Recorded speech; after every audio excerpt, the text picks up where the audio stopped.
Okay, let's continue as it's been a very, very busy 24 hours. Donald Trump, as I mentioned yesterday, had this super low energy coronavirus press briefing. It was just bad. He seemed deflated. He took only a few questions, mostly from friendly reporters. And then after smearing Kamala Harris and mispronouncing her name, he just sort of stalked off the stage in the way, really, I've only ever seen Donald Trump do. Very, very strange sort of dynamics and posture to it. And of course, what comes out of his mouth is not much better.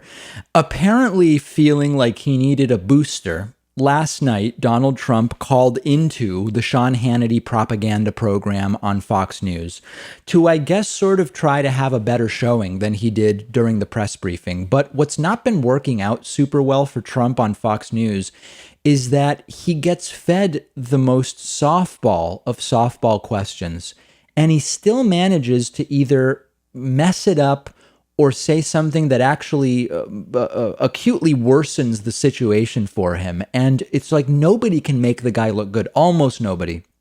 Although I'll tell you at the end of this segment who I do think manages to make Trump look less bad. And Trump went on Fox News, spoke to Sean Hannity last night, calling from the White House, trying to take some of the attention back from the news cycle of Joe Biden selecting Kamala Harris to be his running mate. And it was really weird and it was really bad. And once again, I have to ask, how is it that these interviews keep happening again and again and again? Clearly, we know that the people around Donald Trump have no control over him, but also even the friendly interviews go bad. Like even Sean Hannity, who's Trump's friend and is not interested in anything that we would call journalism when it comes to Donald Trump, even he can't get Trump a sensible interview. So let's look at some of these and hope that in a few months, this type of nonsense from the Oval Office, because that's what this is. This is not, some, as some like to pejoratively call them, this is not some basement show with two viewers interviewing some unknown person. This is Fox News interviewing the President of the United States, hopefully in a few months. This type of nonsense regularly coming from the Oval Office, emanating from the Oval Office, will be relegated to the archives as this happened and it's now in the past rather than the day-to-day. First, here is Donald Trump insisting that this is going to be a rigged election, and this has worked. Later in the program, I'm going to tell you about new polling that confirms this strategy from Trump of saying it's going to be rigged, it's not going to be fair. It has worked, and it could actually lead to chaos during election day, election week, maybe we should be calling it. I'll explain that later, but here is Trump himself saying it. It's common sense.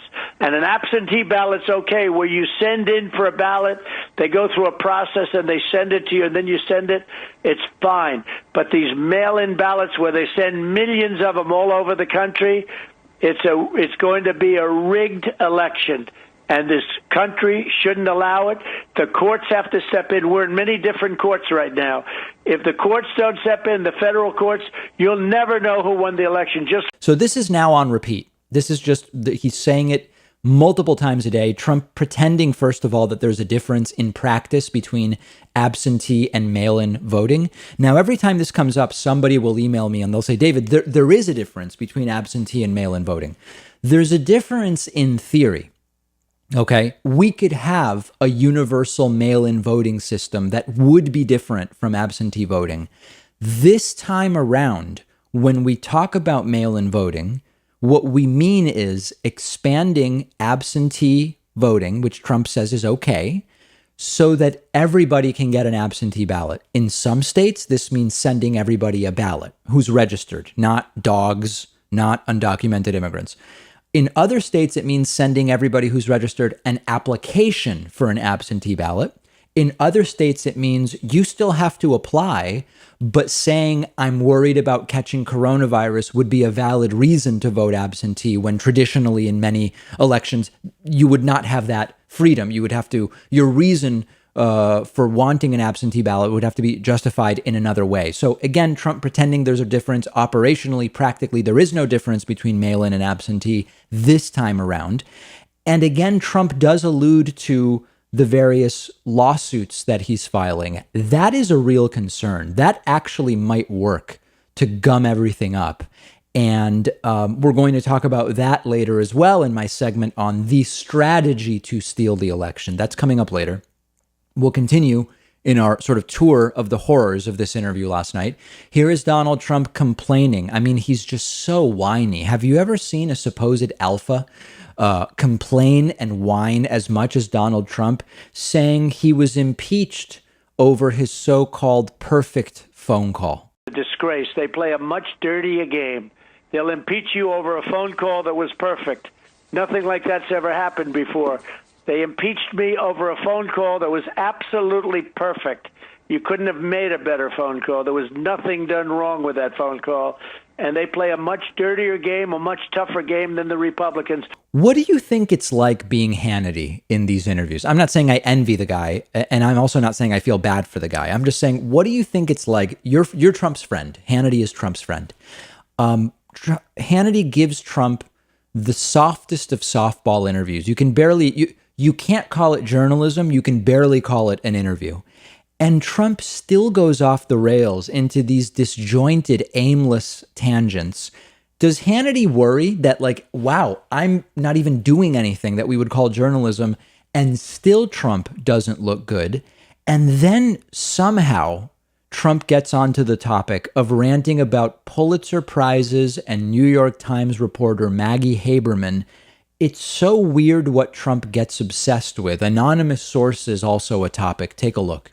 They got it wrong, and they got Pulitzer Prizes. The Pulitzer Prize is worthless as far as I'm concerned, because when you have the Maggie Habermans getting a Pulitzer Prize and she got it all wrong, I haven't spoken to her in forever. She's like my biographer, like she knows everything about me. She knows nothing about me. And they talk about they have sources. They don't have sources. They're made up. They make them up in their mind. They have no sources. I know when there are sources. But if you look at the Times and I guess the Washington Post, they got Pulitzer Prizes, and they were totally wrong. Imagine being so arrogant that you think you know about any story a newspaper publishes, whether there are really sources or not. Now, I'm not going to bore you again with the confusion that Trump has had for years about what anonymous sources are. Remember, Trump doesn't seem to understand the difference between a source that's anonymous in the sense that a media outlet doesn't publish their name versus a source that is anonymous to the reporter, okay?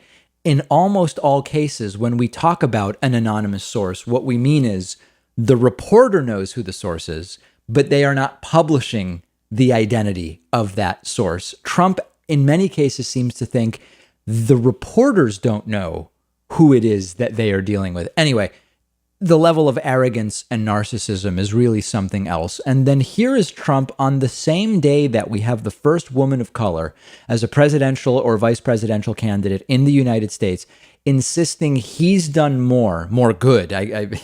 Done more is one aspect of it, but done more good for black people than anyone other than Abraham Lincoln, as he likes to say. I've done more for the black community than any other president other than perhaps Abraham Lincoln. Now, here's just a final little thing. Donald Trump still unable to say the word Minneapolis. Send in the National Guard and solve the problem like we did in Minneapolis. Just every interview. I mean, you have the full spectrum, mostly. You have a spectrum of Jonathan Swan pushing back in the Axios interview last Monday night, all the way to, on the other side, Sean Hannity just letting Trump rant, and he never makes sense. He never looks good. He can never hold it together, no matter what the setup, no matter how freely and uninterruptedly he's allowed to just say whatever he wants. Sometimes I actually think the interviews where Trump comes out looking best, and I alluded to this before, we've seen Trump on Fox News, Fox and Friends, Hannity, Janine Pirro, we've seen the gamut. We've seen Trump in press briefings. We've seen Trump with George Stephanopoulos and with Jonathan Swan. It's always a disaster. Trump comes out looking the best where, understand the level of babysitting that has to be done by the interviewer. Trump comes out the best on interviews, for example, with the Christian Broadcasting Network. Now, I'm not saying that when Trump is interviewed by CBN, he makes sense or he explains policy or any of that. What I am saying is just letting Trump rant is It's bad for Trump. He looks bad. CBN goes further. On CBN, the interviewers will sometimes rephrase what Donald Trump says to make him look coherent. That's the level of involvement you need from an interviewer, even a friendly interviewer, to make Donald Trump look good. It's not just don't challenge him. It's don't challenge him and then rephrase his answers and respond to them like he's being insightful or intelligent or coherent. And the place that does that is Christian Broadcasting Network. There's probably some other. I think that he did an interview with some guy from Barstool Sports. I didn't even know the guy, but that was a couple of weeks ago where, again, Trump wasn't making any sense. It was a friendly interview, but the guy who interviewed, Dave Portnoy, I believe his name was, Dave Portnoy, if I'm remembering correctly, would actually react and respond as if Trump was making sense. And that's the degree of help Trump needs in order to come out of an interview looking even semi-coherent. It's incredible. Incredible that that's where we are today. Let's take a quick break. Remember that you can follow me on Twitch for frequent live streams, I will say, at twitch.tv/David Pakman.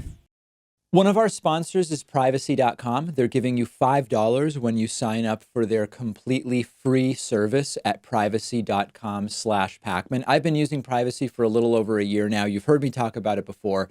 It's a lifesaver, and here's how it works. It takes just a couple of minutes to set up. Anytime you buy something online or on the phone, instead of actually using your real credit card number, the Privacy app and the browser plugin let you give each company a randomized virtual credit card number that you create out of thin air. It'll even autofill the card number with one click. And the payment is taken out of your checking account without the merchant ever knowing your real information. So this allows you to keep your banking information secure, but also to take control of your finances. You can create up to 12 of these virtual credit cards a month. You can set spending limits. You can freeze them.